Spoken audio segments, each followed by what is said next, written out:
अस्सलाम वालेकुम नाज़रीन, आप देख रहे हैं ड्रामा सीरियल कहें किससे। अगर आपको हमारी ये वीडियो अच्छी लगे इसको लाइक करें और हमारे यूट्यूब चैनल पाकिस्तानी ड्रामा को सब्सक्राइब करें।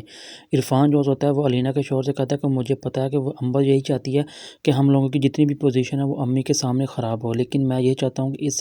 मामलात को और इस मुश्किल को जितनी जल्दी हो सके फ़ौरी तौर पर इसको हल किया जाए और इस मसले को ख़त्म किया जाए। फिर मैं इसके साथ दो टोक बात करूँगा। लेकिन जो अलीना का शौहर होता है वो इरफान की सारी बात को सुनता है, लेकिन उसे बदले में कोई जवाब नहीं देता और ना ही उसकी कोई बात को नज़रअंदाज करता है, बल्कि वो भी ये सोच रहा है कि जितनी जल्दी हो सके इस मामला को ख़त्म किया जाए। लेकिन इरफान जो होता है वो ये कहता है कि ये तो मुझे यकीन है पक्का कि जो घर से पैसे चोरी हुए हैं ये सारे अंबर ने ही चुराए हैं और इसके अलावा कोई काम नहीं कर सकता, क्योंकि अंबर को इस तरह की आदत होती है जो बार बार किसी न किसी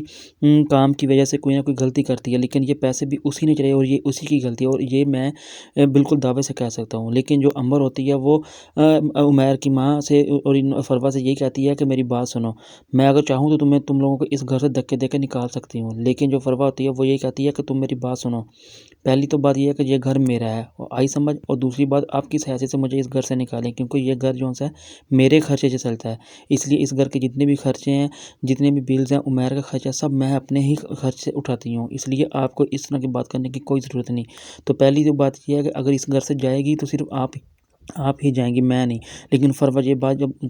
अंबर से करती है तो अंबर इस बात पे बिल्कुल ख़ामोश हो जाती है और बल्कि ये बात सुन के हैरतज़दा हो जाती है, क्योंकि वो फरवा तो हर बात सही कर रही है, क्योंकि इस घर का जितना भी खर्च है, जो भी कुछ है वो सब जितना भी है वो फरवा ही कर रही है, बल्कि अंबर जो है उसने इस घर से पैसे चोरी हैं। लेकिन इरफान जो होता है वो कहता है कि मैं इस मामले के बाद अब इससे दो टोक बात करूँगा, ताकि या तो फिर वो इस घर में रहेगी या मैं उस घर में रहूँगा।